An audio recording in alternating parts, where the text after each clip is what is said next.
It is recording. All right, here we go. Well, I would like to thank everyone for joining today. Each of you have played a part in Benny's success in one way or another. I don't know what those parts are, but I know that he does. And you know, when Benny was first starting out, we had a lot of people tell us to watch out that Benny was so successful that people might take advantage. And we just prayed about that. And my mom prayed, Benny prayed, we all prayed about that. And so far, no one has ever tried to take advantage of him. So I just thank God for that. Benny is truly gifted. He is self-driven. A lot of people tell me, you know, that I did a great job, but Benny is actually self-driven, and he deserves all the honor and all the blessings that he has coming to him because he works hard. You know, only 20 years old, and you know, he just really truly loves his crafts. I've watched him become a man as well as a musician. So I just want to thank everybody for anything that you have done to contribute to his success. And I know when I first met Quincy Stewart, we were co-workers, and I was telling him about my son because he was the music director over there at Central High School. I know he probably just thought I was full of crap and thought I was just, being a proud mom who was a proud mom of an untalented son. But then they met, and then they've been clicking ever since. So Quincy Stewart, I want to say thank you for all your support, all your encouragement, and just staying in contact with Benny and just, everything that you've done for him. So with that, I'm going to turn it over to you guys. All right, thank you, Ms. Jones. Just allow me to record. Yeah, yep, go ahead. I'll allow you to retort or to record. Record. Okay. All right. Yeah. It says I'm asking for permission. Okay, let's see here. I don't know if I can. If something says give you permission, I would do it. Okay, well, let's just move on since you're recording it. It says you're recording it. Yep, I am, and I guess I don't know if the other guy is doing it too or not, but okay. So it's let it be known that in a full disclosure that I've known Benny, when he was in high school, and and like Ms. Jones said, I met him. And instantly when I heard him play, I knew that there was something completely different than all the rest of my students that I've ever had. And even though he wasn't my student per se, but man, I knew from note one that this was different. So let's get right into it, Benny. First of all, I'm going to be traditional and ask the traditional question first, but the rest of my questions won't be, and that is, how did you start? Okay, yeah. Well, I started off in Flint, Michigan, and I was going to a school called Carpenter Road. And basically, I was lucky they had a music program at the time, because when I came into the band program, I think I was in 5th grade. There was only about 3 to 5 people in the band program. So, I was really lucky that they kept the music program going, especially in Flint, because they didn't have too many arts left in the elementary schools. Mm-hmm. So I ended up using one of the school saxophones, and I started reading, learning classical, basic classical stuff. And then eventually I started to play by ear from playing in the church. That was by maybe middle school, Mm-hmm. So now was it clarinet, or has it been saxophone from the beginning? Yeah, it was always the alto saxophone. I wanted to play the trumpet double on it, but my music teacher, she was too scared of my embouchure messing up, so she never let me double it. Well, I tell you what, it's a good decision. If you ever tried to play trumpet, you would understand. Saxophone, good way to go. Okay, great. So, so your interest in improvisation, most kids don't get interested in improvisation long until they get done with going through the Standard of Excellence books and all that kind of stuff. It seems to me, based on how you're playing, that you were probably interested in improvisation from the very beginning, weren't you? Yeah, like I always want to learn how to play by ear, and I used to Google the whatever songs was on the radio station. Like at that time, it was more like hip hop type of stuff, and I just wanted to learn it. So, but I didn't have the money for the sheet music.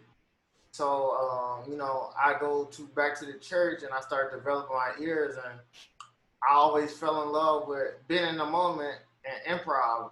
You know, I was So, no, go ahead. Oh no, I was just saying there's a lady, Tanya Bailey, her church. This is kind of like my first experience like trying it, because at my church that I grew up, Harris Memorial, I didn't try it there. I was just in the audience and they said, "Man, you play saxophone? Come up here." So I had to learn on spot. And to me, that is the advantage of coming up in the Black church in particular. I'm just going to be really honest about it and be forthright that in the Black church, there has always been a tambourine. There's always been more instruments than just a piano and an organ. And so was there a full complement band in the church, bass, guitar, drums, all that? Yeah. They had it. They had everything. They had everything, and they just encouraged me. I was super nervous, but I just got up there, and the first time, this girl played saxophone, Leah Bailey. She just told me play. She was already more developed playing it by ear, so she said play these couple notes, C, D, and E. I stuck with those notes, and I came back home. I was so happy. I was so happy. So, and to some degree, that was your first lesson in permutation, and being able to manipulate one or two or three notes in different ways, juxtapose them in different ways, correct? Yeah, that was my first experience.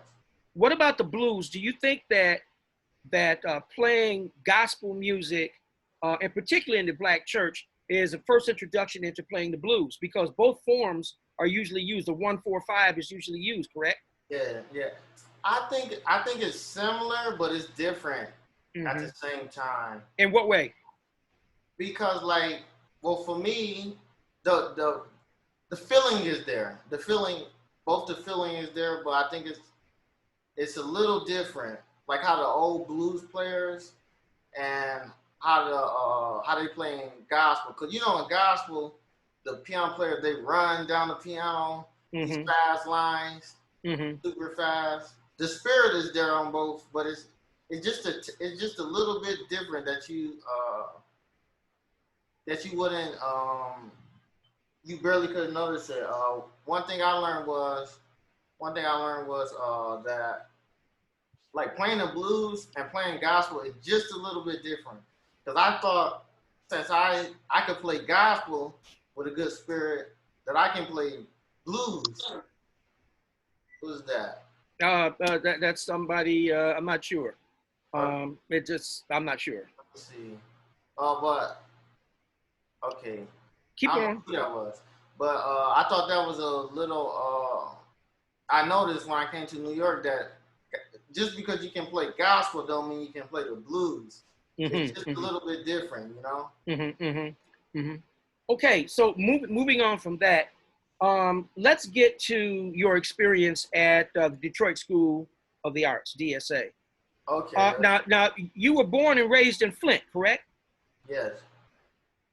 How'd you end up going to DSA? Well, my mom, she was working on her master's degree, and she wanted to move to Detroit. She thought it'd be a good opportunity for me to go to that school. And at the time, I was going to Southwestern in Flint, Michigan. That's like a middle school, high school. So I was doing the marching band thing at the time. So I wanted to stay there, I was doing some gigs in Flint, doing the gospel, and more type of funk music, And then I didn't want to leave at first, but man, I'm so happy that I did because once I got to Detroit, it was a whole nother thing. Yeah. So the apparatus at Southwestern, where you were going to in Flint, the apparatus wasn't there in terms of your jazz chops to be developed. Had you stayed there, you probably would. I don't know. You tell me. If you had stayed there, you probably wouldn't be quite as developed. I wouldn't be doing straight ahead, but I would be still doing. I probably like the band director. He plays a great smooth jazz saxophone. Reggie Page. He was kind of teaching me. They tried to introduce me to straight ahead jazz, but I couldn't understand without going to no shows or having nobody that could demonstrate it. And I couldn't understand if I put on like Charlie Parker at the time. So I had some lessons, and the guy was trying to teach me, but I was like, "What I need to learn these chords for?" Like, I play saxophone, you know. Right. I had nobody to really demonstrate that art form to. Right. So you didn't understand the relationship between the saxophone and the piano, which and any good horn player, any good trumpet player, saxophone player, whatever the instrument is, horn is going to know some piano. You have to. That's because you can see the harmony, correct? Right. Well, yeah. I didn't know the relationship, like all the stuff I know now, but that's when I first started teaching myself piano. Because I had to play piano at a church called New Creation. So I knew how to play the piano a little bit, but when I went to DSA, I was motivated by the people in the school. And Detroit has such a rich history. Yes, it does. So once I saw like people my age doing that, I was like, oh man. I walked in 9th grade and I hear somebody playing giant steps. I said, oh man. I said, I want to do that. Yeah.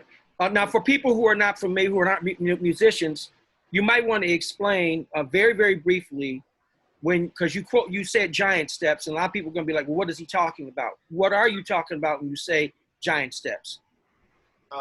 Giant steps is basically one of the most innovative jazz standards created by one of the greatest saxophonists, John Coltrane, and it's one of the hardest songs to play in a sense. And it's very difficult. That's a big debate, but it has a lot of challenges to start off with.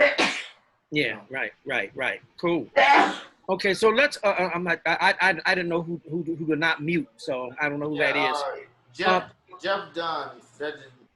But yeah, that wasn't him coughing though. Yeah. Okay, so now let's move on in order here. Let's go now to the fact you're almost ready to get out of DSA. You've made a lot of friends there, some of which we all know. Trevino Lowe, and hold on. Let me find out who this is. I can tell you, just mute. Okay, it's mute Deli. Deli, let me see. Okay, hold on. Just mute him just to make sure. Okay, let's see here. Let me find him. Okay, yep. Somebody put in the chat. Anybody that comes in, just if they can mute themselves. Yeah, please do that. That would help a lot. Just mute yourself if you could. Okay, so let's move on into DSA. You made a lot of friends, Trevino Lowe, the trumpet player, and a lot of other people who were there. And so it's time to graduate. And I know you, at that point, you were coming over to Central because your mom was teaching at Central, at the Detroit Central High School in Detroit, which is, by the way, that particular high school sits in a very, the area where the Detroit 1967 rebellion, or some people would refer to as riots, occurred, and that 12th Street, that whole area. And so we were both working there. And the first time I heard you, your tone has changed over the past 3 or 4 years that I've known you. And we're going to talk about that in the future in this interview. How do you think, when you were coming out of DSA, what was your concept of playing at that time, as opposed to how you conceive playing now, in terms of your approach?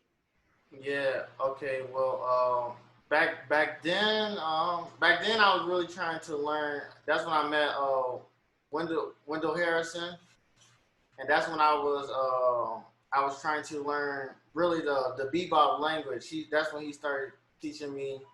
That was around 2016. I was a junior. I think I was a junior when I met you.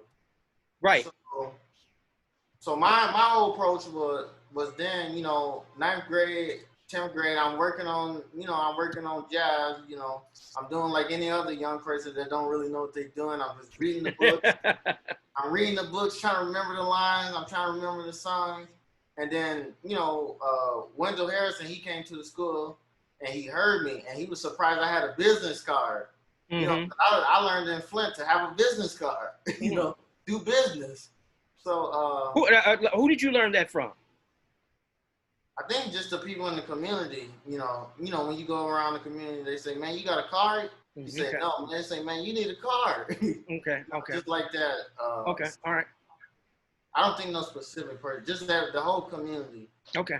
So I gave him my card. He was like, oh man, this dude got a card. He must be serious. So, you know, he tells me, come to my house. You know, I'm gonna teach you how to play. So I'm thinking he's joking. You know, because some people say that and they don't really do what they say. So no, he calls me like 8 o'clock, 9 o'clock the next day. Says, yeah, come to my house tomorrow. That's how he talks too. Yeah. So I came to his house, and once I went to his house, you know, my relationship with him never really stopped. So I just was learning everything. And people don't know Wendell Harrison. He's a Detroit jazz legend and Detroit, and he's known internationally as Untitled Records and whatnot. So yeah, so the whole thing was just about learning how to play the bebop language like Charlie Parker, Bud Powell, and that's what we did. So during that time when I met you, that's basically what I was trying to do, was really learn that language. And I was trying to, since I started playing saxophone, like another lesson I learned in Flint is always be yourself, you know? So I was always trying to take these things, you know. Wendell heard me that, I was trying to learn this Charlie Parker stuff, but I couldn't put it together. So he helped me learn the language, and he told me he said in a couple months, you will really be able to play the language on your own. You'll be able to compose. You'll be able to get gigs. And everything he said came to true. So when I met you, you was kind of seeing like me go through the ways of that process. Another thing I did notice, and I guess now we're going to move into that subject now, and that is composition. Most guys your age, and we're talking, you were 17, 16, or something like that. Just a kid. I mean, you're still a kid to me, but anyway, that's because you're so very young. But you were trying to compose then, and some of the stuff you were composing, you would come to the band room and you would play, and I'm like, man, what is this? Because the chords you were playing were well beyond your years in terms of being able to hear that kind of stuff. Most guys your age were hearing minor 7 chords, maybe with a 9 thrown in, you know, and some Mr. Magic type of stuff, if you know what I'm saying, you know, from 1 to 4, you know, maybe a 5 bridge and back to 1, and they think they're really getting down. Where you were well beyond that by the time I met you in terms of your composition. Explain to us, where did you, who influenced you at all in terms of composition? There had to be some influences. Okay, I would say that, who influenced me? Well, first off, I'm gonna say that how I started learning it, I didn't have a teacher at the time. So I just started noticing how the standards work. And so the people that kind of influenced my compositions was Charlie Parker for melodies. You know, he started writing contrafacts. And anybody that don't know what contrafacts is, that's a melody over pre-existing harmony. But, you know, I love Coltrane. I love Coltrane's spirit. I always loved his spirit and his creativity. But for me, the guy that was really my guy for composition was forever Wayne Shorter. Yeah. And I could hear that too. The harmonic movement. Yeah. You know, extended harmonies and all that. Yeah. That stuff he was doing. Yeah. I said, oh man, I like the sound of how it feels.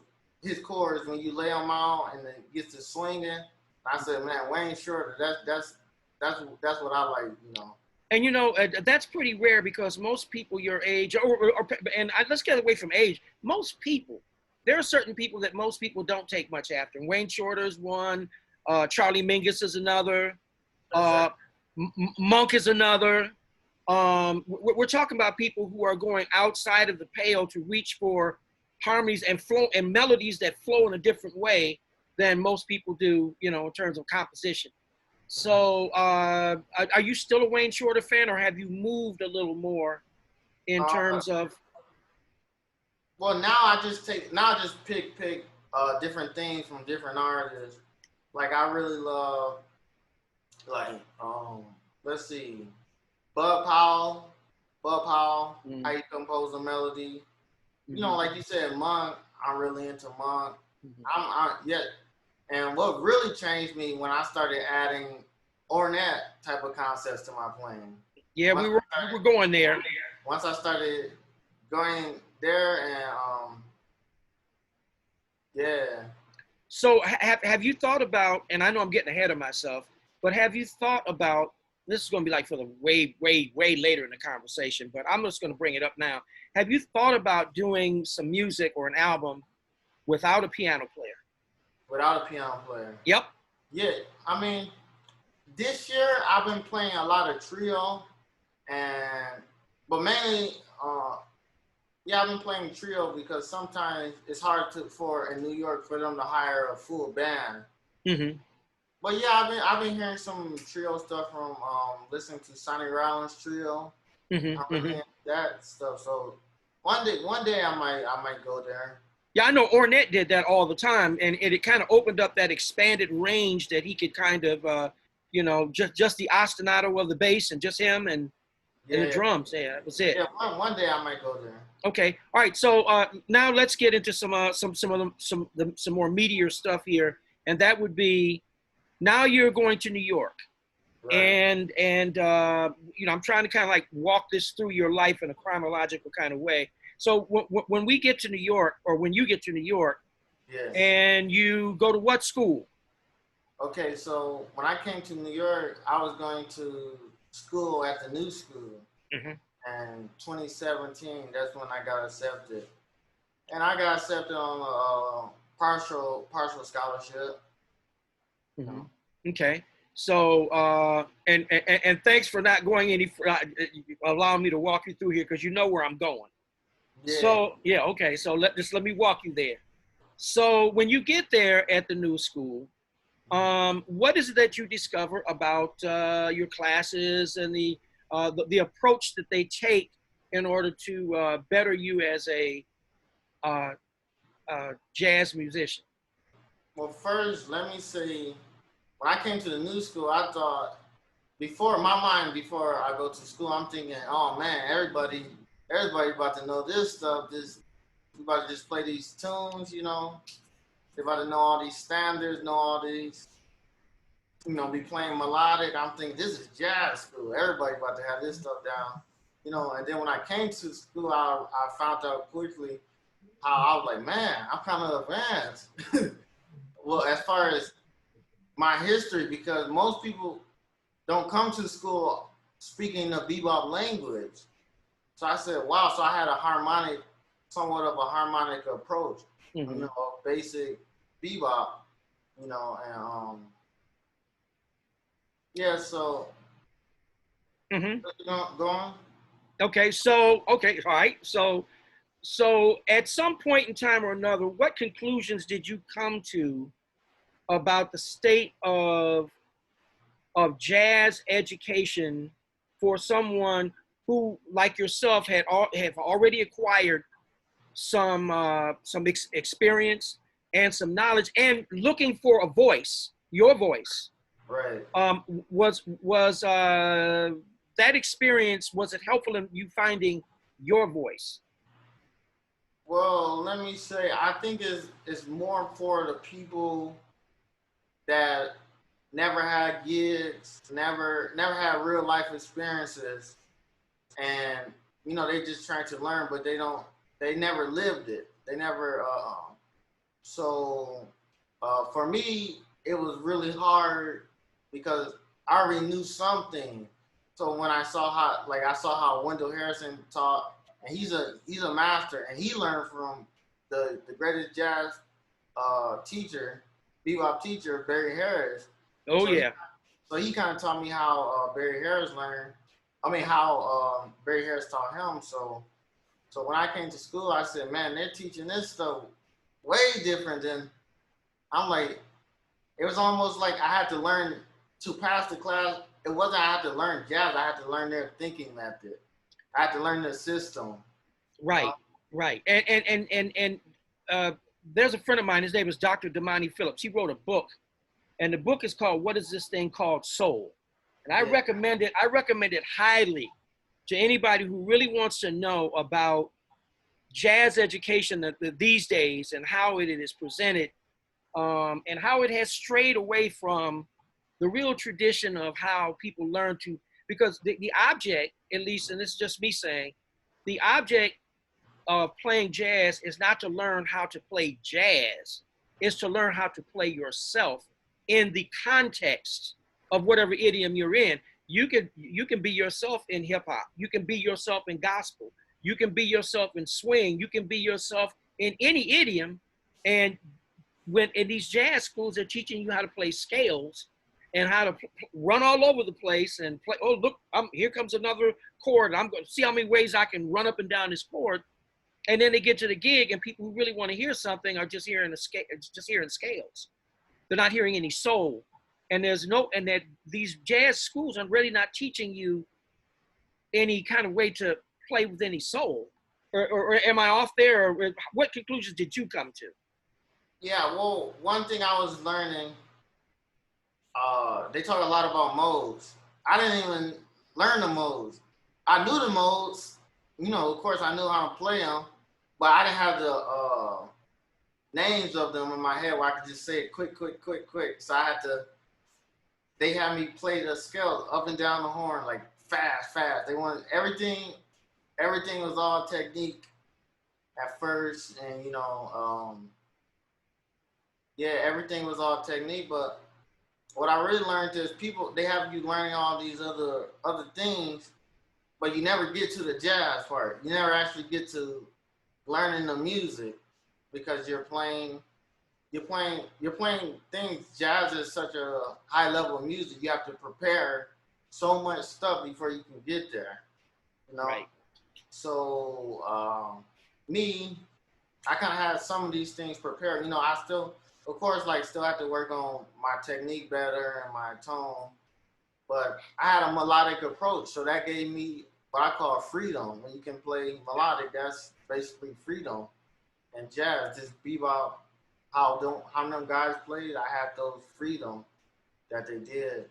So, it just took me some time. Like I even failed music theory, like pre-beginner music theory. And I'm like dealing with triad chords. And I'm like, I already know this stuff, man. How can you fail me?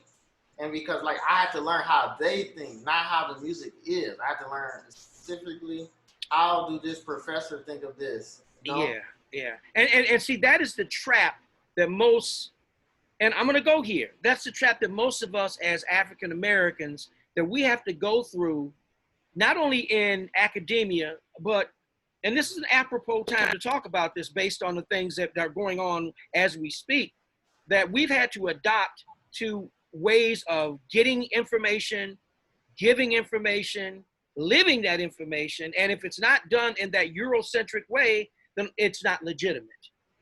Yeah. And whereas with you, right from the very beginning, you were already a jazz musician when I met you. When you were a kid at 17, you were already a jazz musician. You didn't have to go someplace in order to become one. You were just trying to be a better one. Right. And these schools don't do that. A lot of them, they don't do that. And if it's any consolation, when I was going to music school, I failed Theory 2 a couple of times myself, you know, because I came off the street playing. You know, the stuff they were teaching me to play, I already knew how to play. You know, so I hear you. So let's move on now. So you're at the new school, and you're playing, and you're gigging a lot, and you're out in the street a lot, aren't you? You're starting to move out from the school into the New York scene. Is that true? Well, immediately when I came to New York, I started getting involved with the New York scene because I just thought it was the coolest thing, meeting so many different people. You meet a new musician every night. So I started hanging out, and you know, JD Allen. Before I came to New York, he's a tenor saxophone from Detroit. He told me, he said, "Man, don't stay in the practice room, because so many other college students, they stay in the practice room and they never come out. And when you come out, that's the real life experiences, and the school don't give you that." So me, I was always coming out in Detroit, so I just came out, and you know, I just came out in New York, and I started meeting all types of people. Are you familiar with Miles Davis's story at all? Yeah, you talking about with him going to Juilliard? Right. He went to Juilliard, and every night he was out at the clubs, and Charlie Parker took him in, and he was playing on the band, so he said he was scared and he wanted to quit every night. That was the real practice room, was on that stage with Charlie Parker. Well, the thing was, I began to get frustrated as more and more time go on. I got more and more frustrated because in the school I had nobody to play these standards with. Everybody wanted to play originals, but nobody wanted to study history. It was like studying history was a drag. So for me to get where I'm trying to go and what I'm doing, I need people to have knowledge of history, or it just doesn't make sense. So so really I just started going out because I was frustrated, because I'm like, man, they taking my whole time at the school. I'm not learning nothing, and they keeping me, you know, they taking my whole day. So I can't make money. I'm hungry.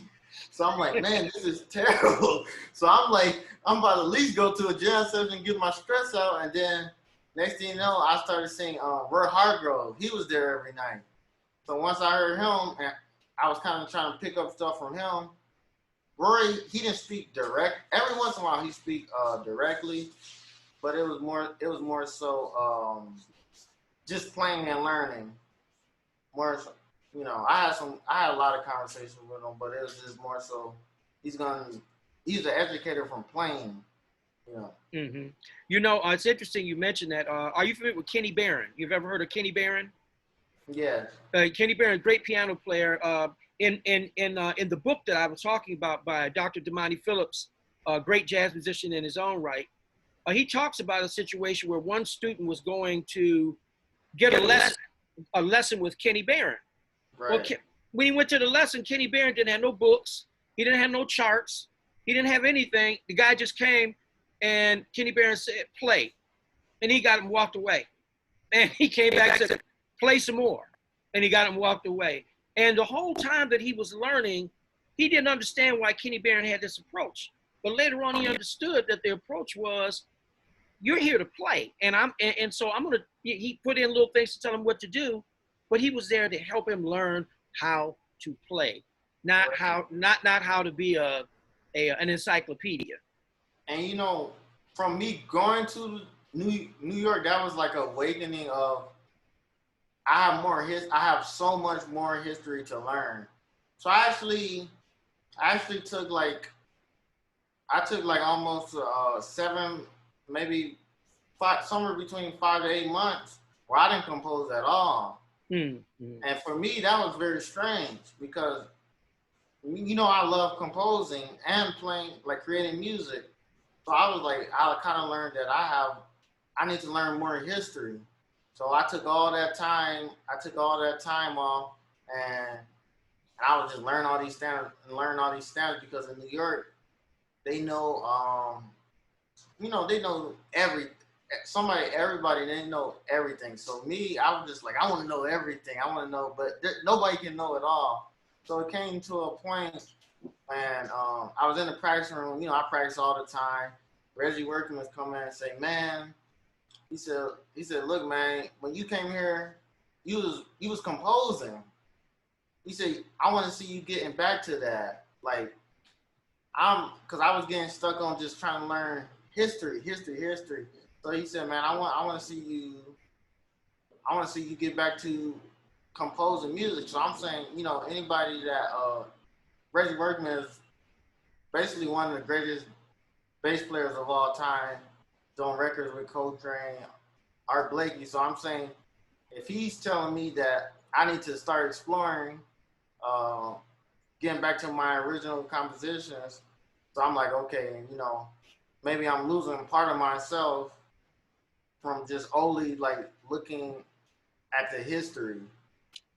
Okay, so now that's kind of leading us into now the next segment of our interview, and that is compositions, and that is your first album. Right. I was honored to be able to come to your album release party a few years ago at the what was the name of that center on the west side of Detroit? Where your album release party was Northwest Activity Center, was that it? Yeah, that was it. Yeah. So man, I took a listen to that album today, and man, your composing skills were ridiculous back then. What was the name of the album for people who don't know? The first one. The name of that album was called What's Next, and that basically was about me coming from a teenager into a man and trying to learn, wondering what's next in store for my life, you know. So that's why I wrote that album. And now were almost all of the compositions, they were yours, right? They were all originals, but one was I believe one was a contrafact to Giant Steps. Yes, and the melody you wrote over that, man, was ridiculous. Yeah. I said, man, oh man, it was over Giant Steps. Yeah. So for those of you who have not gotten Benny's first album, I'm sure you got copies of that you can. Is it somewhere where people can download that? Yeah, you can buy it on Bandcamp and different social media. But I don't have any more physical copies. But I can get some made if anybody's interested in. But it can be downloaded off Bandcamp. Yeah. I would strongly suggest that people go get that album if you want to know the evolution of Benny from then to now. And to me, I don't know if there's some of its evolution, some of it is a lateral move to the side, because some of those tunes, man, is just gorgeous. Okay, so let's talk about now. Okay. So you've got Lex Corton on piano, and I got a chance to look up Lex Corton on piano, and my goodness, man, quite a history. University of Michigan graduate, originally from New York, but University of Michigan. A tremendous, great piano player. Wow. Yeah. And my understanding is that Lex and Adam hooked up as a result of Kayvon Gordon. Yeah. Well, I don't know all their history, because at that time they're older than me. So I found out about Lex. Some reason I just knew about him because I was just paying attention. You know, I always paid attention. I think I might have met him when I was maybe 13 or 14. I didn't meet him personally, but I saw him on the scene. You know, I kind of remember him because he went to, like you said, he went to U of M, and then Adam, the bass player, I always knew of him because he was going to MSU, Michigan State, and he would come to Detroit every once in a while. So yeah. Well, those two, the reason why your album sounds the way it does is because those two have been playing together a lot. Adam and Lex, they're like two of a kind there. They've been playing a lot together. So that was a well-oiled machine right there that you picked up. When you get one, you get a twofer with those two, right? Yeah. What happened was, like I said, I was just trying to get back into writing composition, so I got a band together. But I didn't have any gigs. I just got a band together. Next thing you know, we had literally one rehearsal, Okay, let me tell you, I only had 2 rehearsals with my band since in 3 years, and next thing you know, I got a residency at the club Soundbite and Hell Kitchen, Hell's Kitchen, and that was a big developing point for our chemistry. Mm-hmm. Our chemistry. We play twice a month or every other week, and so uh, this is why I try to develop our chemistry and our originals. Where did you meet Jungkook Kim? Yeah, yeah. Where'd you meet him at?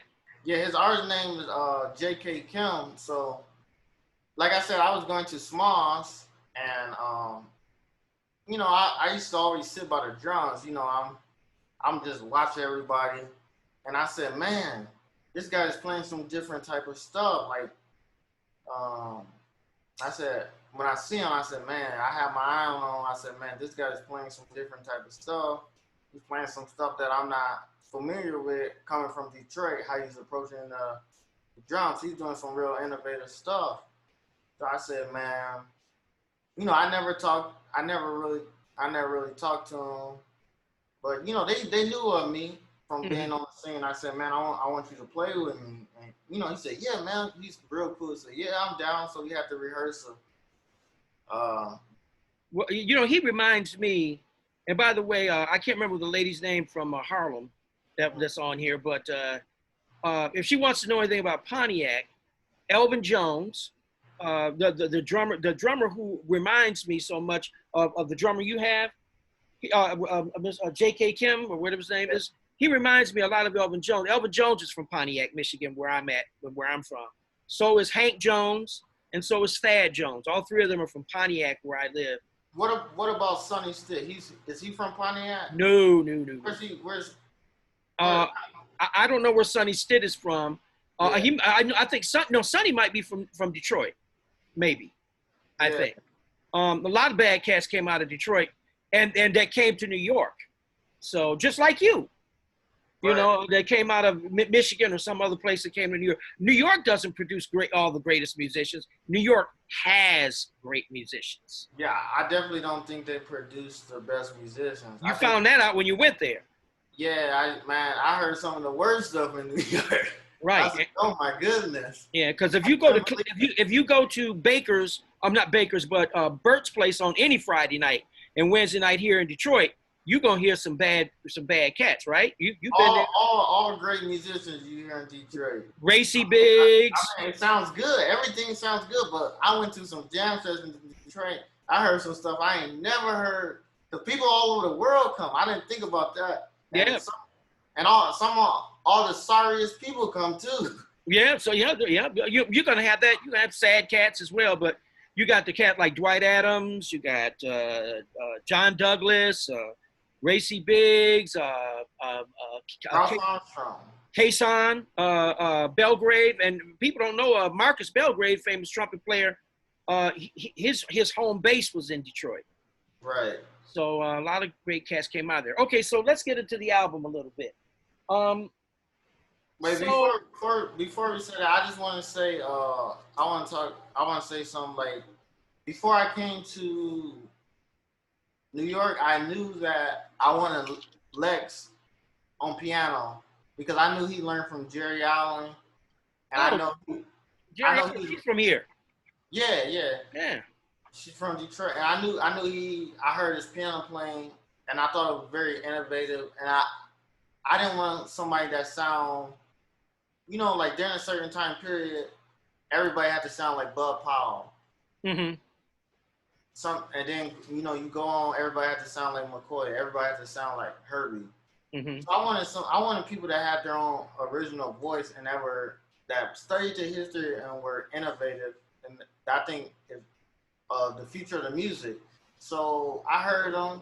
We did one. He's been with me on every gig as a leader. Most of them, when we can work it out. So he was the first member of my band, and then I got Adam. Adam, he was coming from Detroit, and I wanted a bass player that could play bebop on the bass and have a lot of ideas. So he learned from Rodney Whitaker, and I'm pretty sure a lot of other people. And JK, like I said, I met him at Small. So the first rehearsal, the first rehearsal, I knew that these guys could get me to where I'm trying to go. When I got with them, I wasn't where I wanted to. Like I kind of, they helped me get to the direction that I was trying to go. So, and I knew they had a certain history. Like our first rehearsal, I didn't understand what was going on because their ears was already much more open because, like I said, I was a lot younger than everybody. So they saw me kind of develop. But I knew for sure these are the people I want to work with. Yeah. Yeah. Now, I've listened to Lex on a couple of other things. I took the liberty of listening to him before doing this interview, and when I listened to him, man, I mean, his playing is very, very, very fresh. I hear the influences like anybody. You're not going to find anybody that you don't hear their influences. Right. But when you hear an over influence, like I know a lot of cats that sound just like Lee Morgan. This cat sounds like Freddie Hubbard. This cat sounds like Dexter Gordon. Well, but we've already heard Dexter Gordon already. We've already caught Lee Morgan already. And that's cool that you sound like him, but we've already caught these cats already. Yeah. With you and this band, everybody in it, you can hear the influences. Like I said, I hear Elvin Jones in your drummer. Yeah. I really do. I hear a lot of that polyrhythmic kind of stuff, that freestyle. And I hear Jeff Tane Watts. If you're familiar with him, I hear Jeff Tane Watts in there as well. But I also hear him. And I hear everybody in the band being themselves, but also wrapped around with a lot of respect to the composition. Right. That you wrote, because you want to be true to what the writer is trying to say. You know, you don't go in there, oh, well, here are the chord changes, now I'm going to go off and be me. That's not it. It's being you within the framework and the confines of what the writer wants to convey. And I think that this band really did that. Yeah, man. Yeah, they have always really had my back and pushing my story, you know. The bass player, Adam Olszewski, it almost started saying he sounded like he's playing counter melodies to what I'm playing, you know, counter melodies. And I loved how, Lex kind of did the comping and how you count to support the melody. And what I noticed a lot of times, and some reason, this is just my personal opinion, I think that the best listeners are the drummers for some reason. Because I don't know, a lot of times the drummers, they just be hearing so much, you know, they know how to respond to it. Well, it's their responsibility to do that in a band. The good ones, you know. Yeah, the good ones, right. The bad ones just beat on the drums and make a lot of noise. But the one thing, Elvin, you might want to see. There's a film of Elvin. I forgot the name of it, but it shows his approach. And his approach is he plays the melody on the drums in order to get an understanding. I mean, literally rhythmically plays the melody on the drums. Yeah. And then from there, he develops a concept of how to play the song. Right. And he reminds me so much of Coleman Hawkins. And well, we'll get into that in a minute, because I want to talk about, are you done covering everybody in the band? So I want to get into some of, all right. So I want to talk about Darn That Dream. Okay. That's a ballad on your album. Right. And I must say, and I believe me, you know me, man, I wouldn't say it if it weren't true. Right. I am not a brown noser. But right. Man, for somebody your age to to play a ballad with such maturity, Darn That is, I'm sure everybody out there is familiar with Darn That Dream. It's a ballad by Jimmy Van Heusen and Eddie Lang, written in 1939. Right. Benny Goodman was the first person to record this song in 1940. It was a #1 hit for Benny Goodman. But it's a beautiful, beautiful melody and nice, rich, lush chords. You want to explain why in the world, what made you pick Darn That Dream for somebody that's 20 years old? Well, to even understand that. Yeah, well, I just kind of like, well, you know, Roy Hargrove, he played all the ballads, and he was one of my favorite ballad players, at least on the trumpet. And he told me to learn the lyrics. So always look at the lyrics when you playing a tune. Well, not look at them, remember, know them. So, uh, you know, these lyrics kind of just hit me where it touched me. Yeah, it's interesting. Coleman Hawkins once said he was playing a ballad, and he stopped in the middle of the ballad, and people said, "Man, what you stop for?" He said, "Because I forgot the words." Right. And this is a saxophone player. He's playing on the saxophone, but he said he forgot the words. So instead of thinking about the notes, he was thinking about the lyrics as he was playing, like a singer would.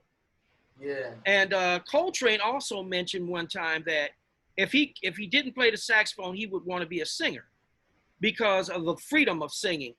And that is why he got Johnny Hartman on one of his albums to are you familiar with Johnny Hartman at all? Yes.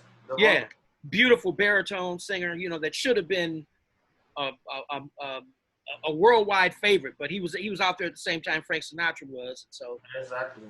Yeah, but yeah, man, you really treated that song with the kind of patience that a ballad deserves, and I've always said that a ballad will tell the truth on every musician. It'll tell the truth on you because the chords are going by nice and slow. You can't fake it. You can't run all over the place to get by. You got to treat that ballad. You got to play it. Yeah. And you did. Yeah, because I was always working on ballads in Detroit, but more so in a bebop approach, like Charlie Parker, Sonny Stitt. But when I came to New York, it was more like I'm trying to figure out how to play more back and more melody, but still be melodic in a sense, you know? Right. Let's move on to, and here we go now. Let's go on to Down They Go. The name of the album is, by the way, the name of the album is what? The name of this album is called No Say or See, and it's basically about the things that people don't want you to know, say, or see. You want to go? Tell us more about that concept.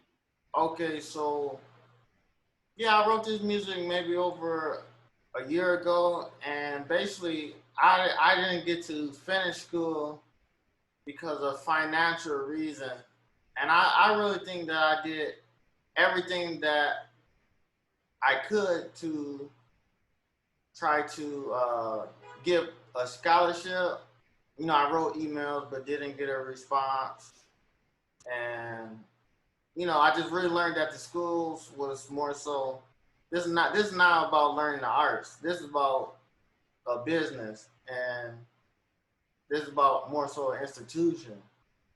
So, and then you know, as you get older, you pay more attention to politics and whatnot. But the song "Down They Go," it was kind of inspired because, like, I noticed like that a lot of young people are going to these jazz schools, but when they graduate, they still not able to play their and this song is really about not just jazz schools and schools in general, that the fact that there's no job when one might be done.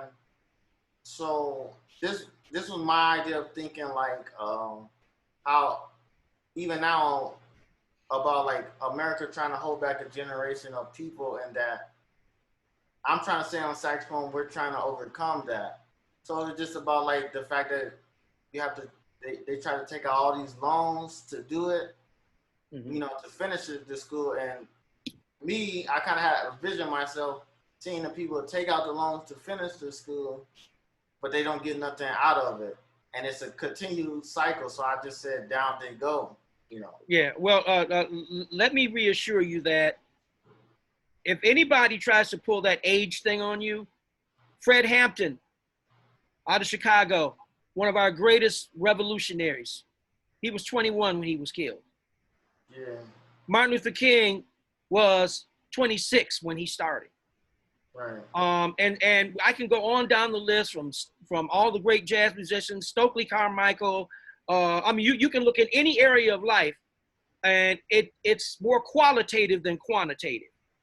And so don't ever let nobody pull that Sonny Boy stuff on you and pat you on the head and say, "Look here, Sonny Boy, sit down." No, you go ahead on, man, and do what is in your heart, what you know to do, while you have the youth in you to do it. So I just wanted to throw that in there. Now let's go with Down They Go. We go from Flint water crisis. Right. Tell us about that. I'm sure it's not a love song. Yeah, it's not a love song. Well, me being born in Flint, I always want to write a song that really expresses express the people of Flint. And like when I was there in Flint, you see on the news, people got shot, all negative stuff. But like me playing saxophone, I was part of all the. I was playing at these meetings these community meetings where they're trying to make positive, but you don't hear about that stuff. So when the Flint water crisis happened, that was 2014, and the Flint water crisis, I'm not going to talk about it as if it's past tense. It's still going on. That's right.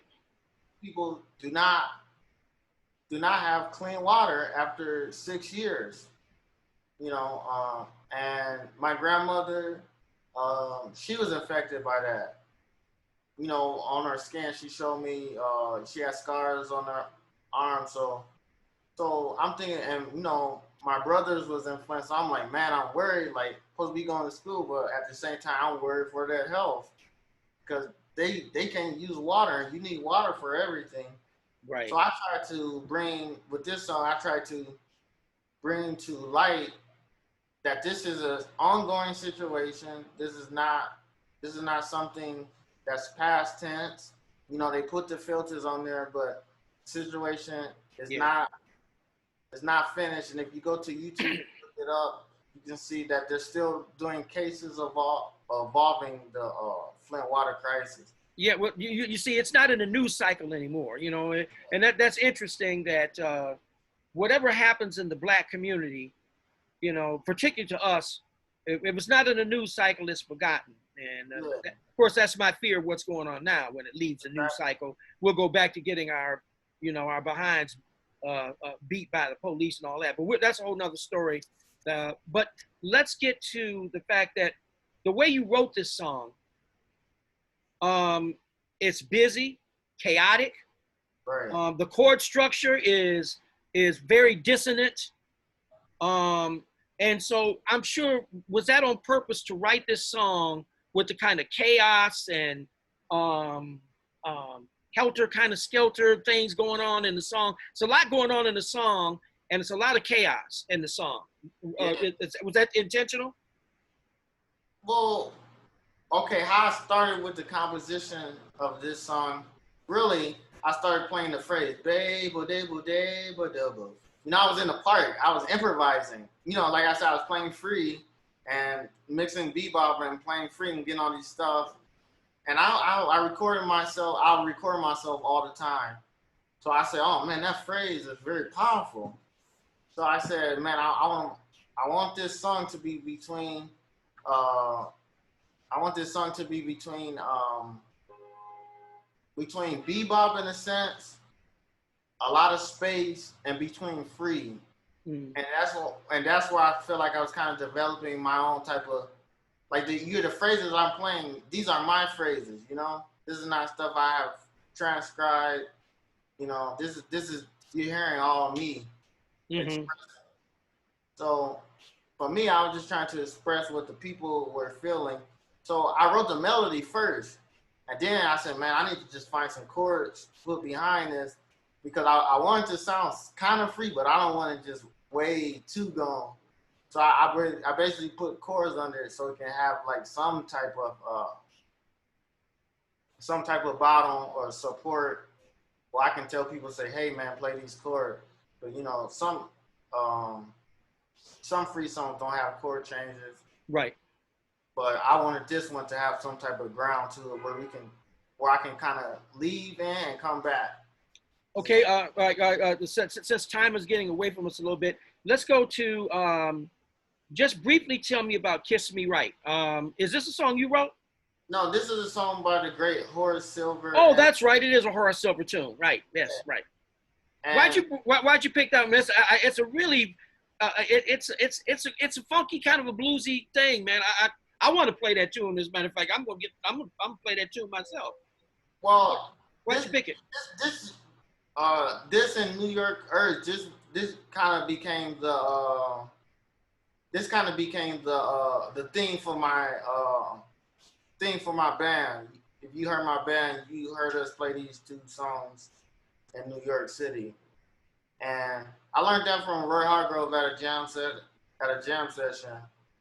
And this one don't have.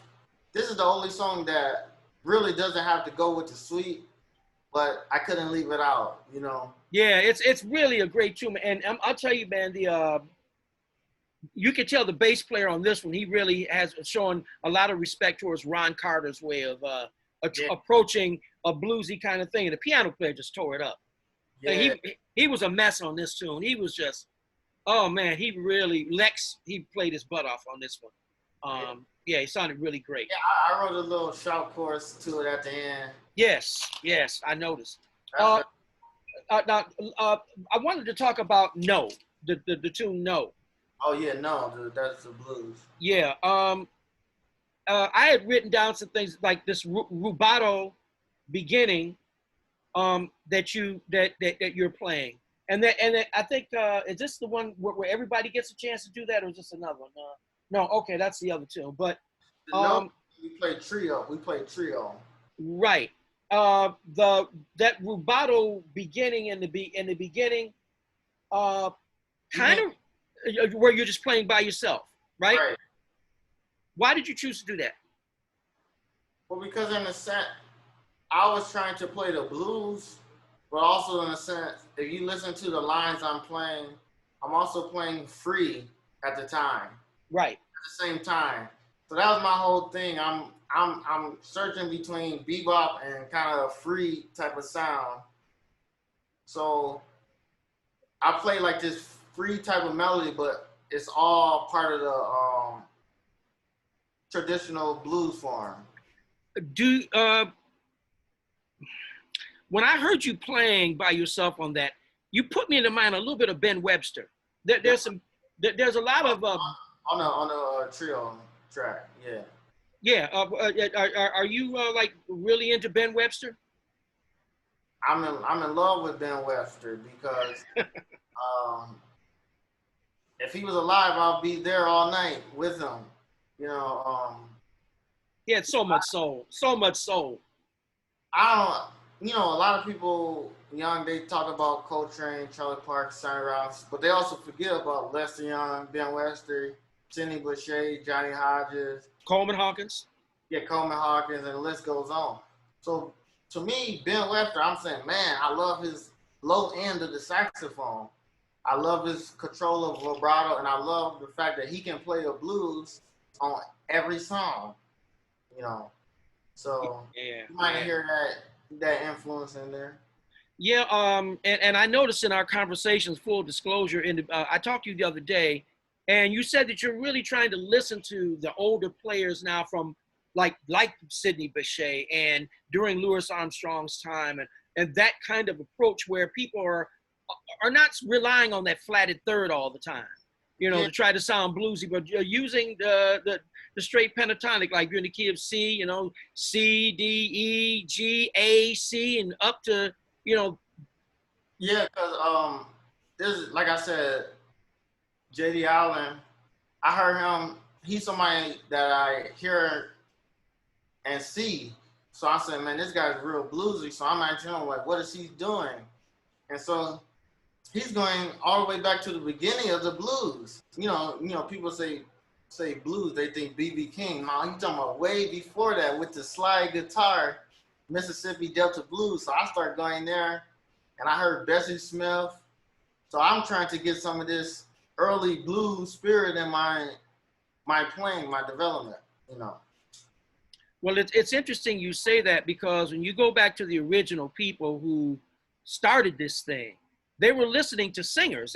That's how trumpet players and musicians got what they got, was listening to singers first.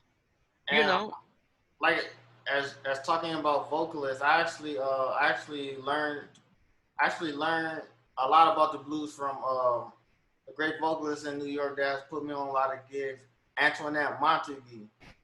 She's they call her the queen of jazz and blues.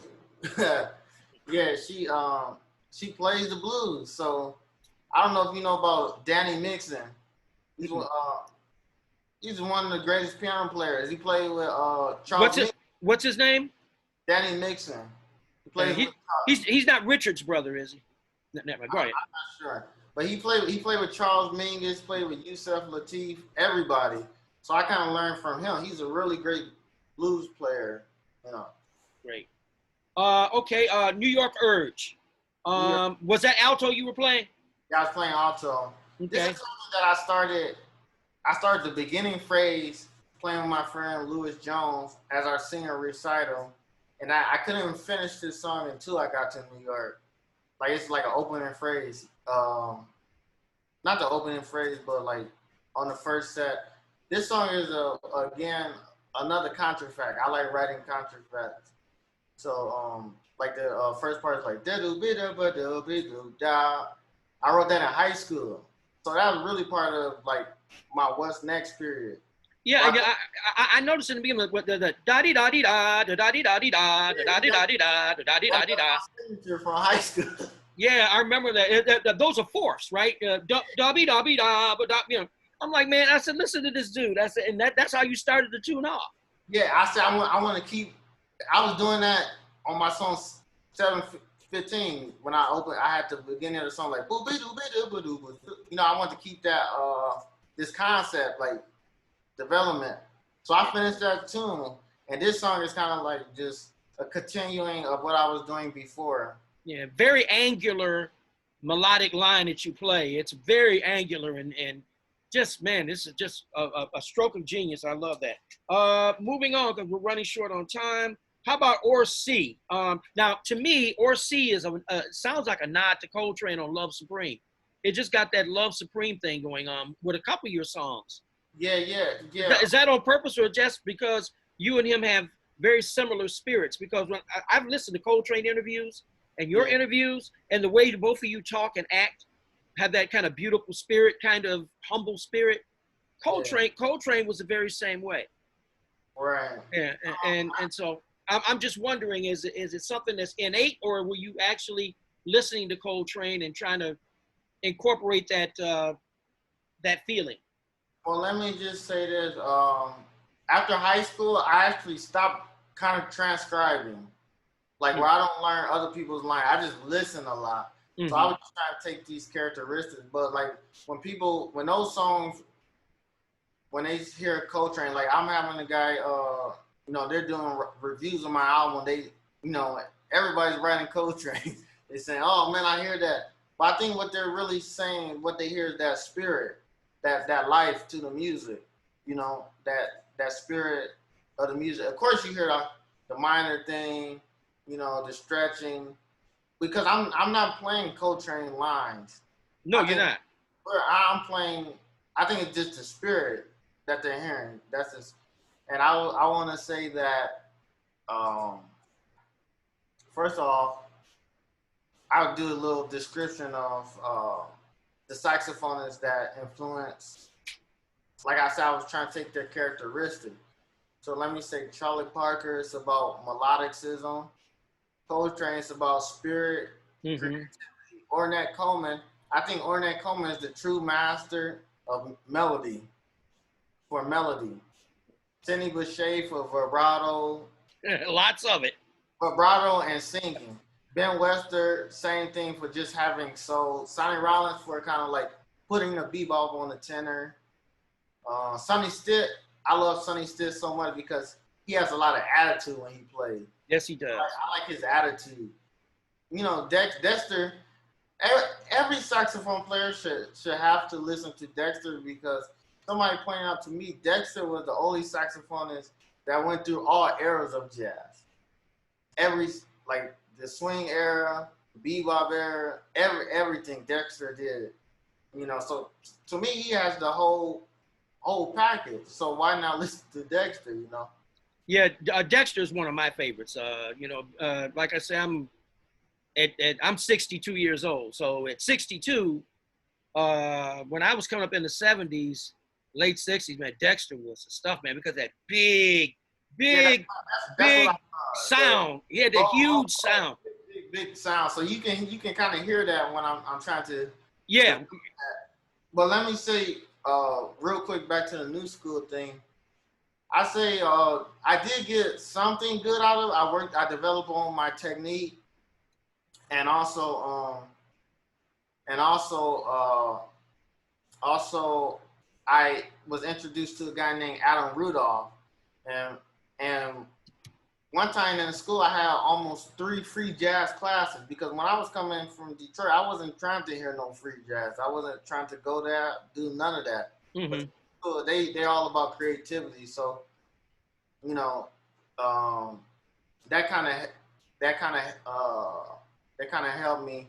So Adam Rudolph, he was the percussionist for Yusef Lateef. Detroit musician.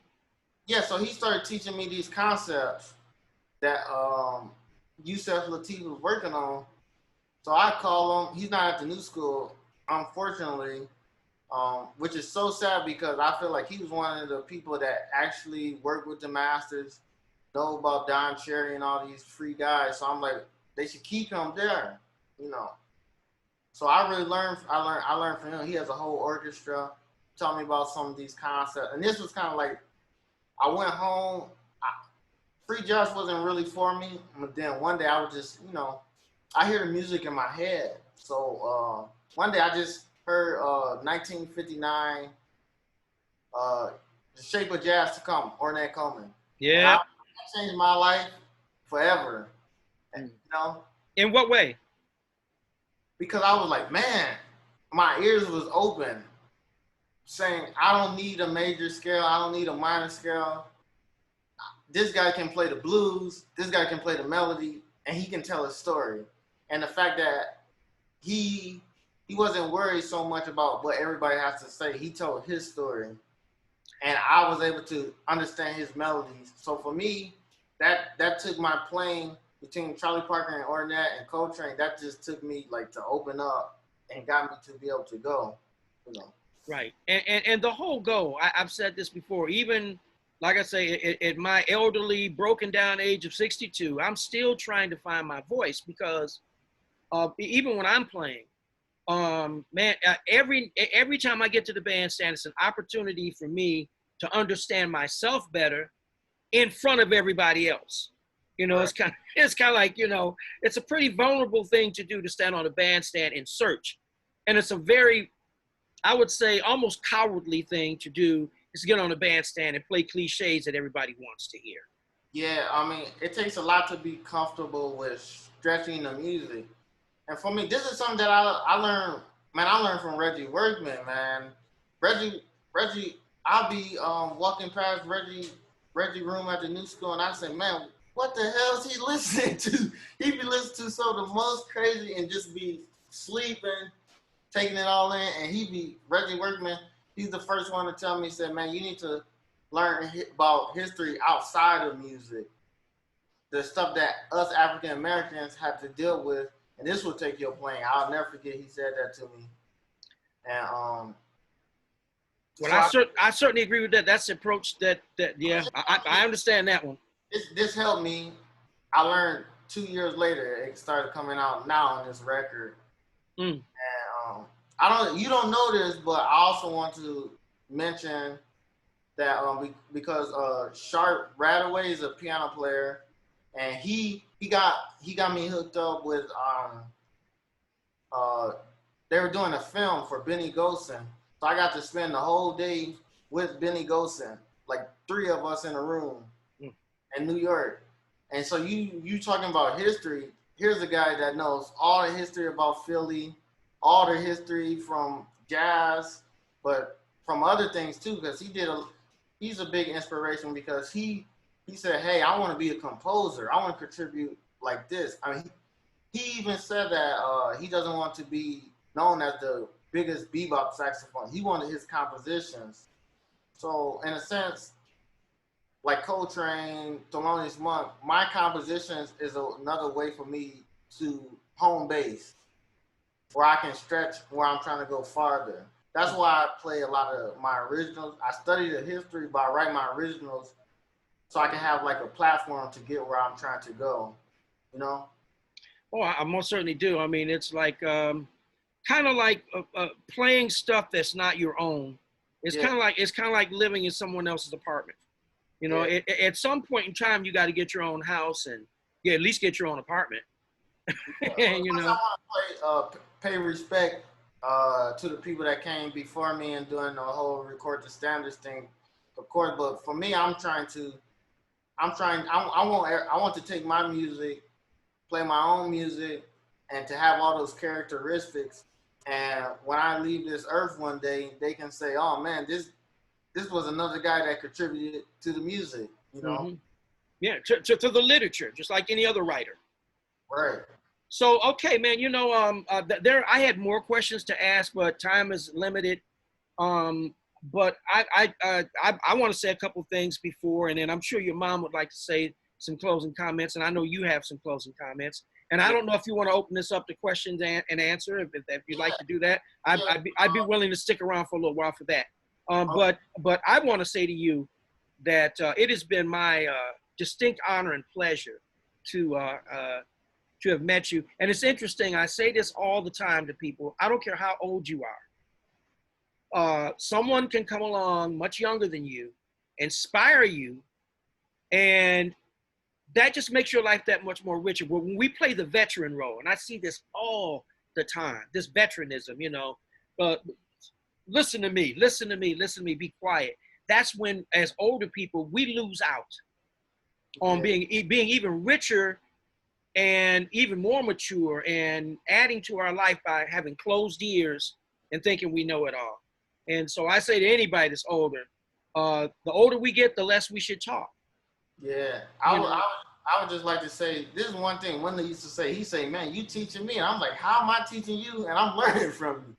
So that was crazy. But I just say, I just want to say to the older musicians that's out there, just especially in New York, there's not too much mentorship. There's too much talking about, oh man, these young cats can't play, and it's time for that to stop and to start mentoring and to start taking them under your wings because somebody has took you under the wings. So for me, this is another reason why I became a band leader because I have my own business and I can't wait for other people to try to do stuff for me, you know? Absolutely. I know that some people, they say, man, all these young cats don't do this. They don't play standard. They don't play the blues. And I just feel like here I am doing this stuff you're saying. And I'm like, man, you saw me before. you saw me, you know. So right. So for me, I just kind of blocked all that out and just put these emotions in the music. There you go. No question. So where's your mom? Hey, I'm right here. I want to say thank you to you, Quincy Stewart. You are the perfect person to do this interview with. It was Benny's idea to have an interview. He's so innovative at 20. He got so much wisdom. I really don't know where he get it from, so I just say he get it from God. And of course, we couldn't tell everything, you know, every situation that happened in his life. But a couple things I wanted to mention was that his first day going to the new school, he just came out. I picked him up from school. He was so excited. I'm like, how was your day? He said, these guys are just like me. Everyone was calling each other sir, and they were saying, what's your major? And he was so super excited. So I knew that was the place that he had to be and had to graduate from, even though I had opportunities to leave Detroit after just 2 years after I got my master's degree and my teacher certification. I had plans to move back to Flint, but Benny was so excited with DSA, and so he was just so in love with jazz that I knew I had to stay there for at least, at least let him finish and let him graduate. And so, as you can see, he went on to do big things. A lot of people recognize him in Detroit and New York now. So it's all God's plan, and I don't take any credit for it. Everybody's always blown away with how old he is because he has that full beard that he's had since he was 13. So when he plays, people think he's older than what he is. But when we tell them, they always just fall back out of their seats. But Benny, I'm proud of you. Keep going. Benny always says that God is speaking to him, and then he just plays what God says. He always say the musicians are different from everybody else, but he's still humble, He's still humble most of the time, and that's why everybody loves him and gravitates to him because he has a plan. He knows what he wants out of life. People want to be attached to that. So I'm just here for the ride, and that's all I have to say. Thank you to everybody once again for anything you had to do with his growth and his success. And oh yeah, one last thing. My mom is also on the call. She stood on her parents' shoulders, and I stood on her shoulders, and now Benny's standing on mine. And that's the point. We're all supposed to grow and get better and better each generation. So I'm looking forward to that as well for Benny. Not looking forward to being a grandma or anything, but I know once it happens one day, that person that's gonna be better than Benny. So right now he's just leaving his music behind, and that's good enough for me. Yeah. Great. So Benny, did you want to open this up? You want me to how you want me to do this, man? Yeah, we can just do some quick questions. And all right, I'm gonna unmute everybody, so everybody kind of just be courteous of one another. Let me see. All right, I think I know how to do this. well, let me just let Deli say something because Okay. he's the one that made all this possible because he bought me the horn. Okay, go ahead, man. Well, he's still on mute. Okay, all right. Let's see. Benny, do you want to record this part as well or stop it? No, it's still recording. Okay, all right. Okay, I'm off mute. I hope you can all hear me. I met Benny through a friend. Her name is Sasa. She runs some kind of a jazz conservatory in New York. She put together jazz musicians to play in different venues. And I'm from Nigeria. I'm from Africa, Nigeria. And I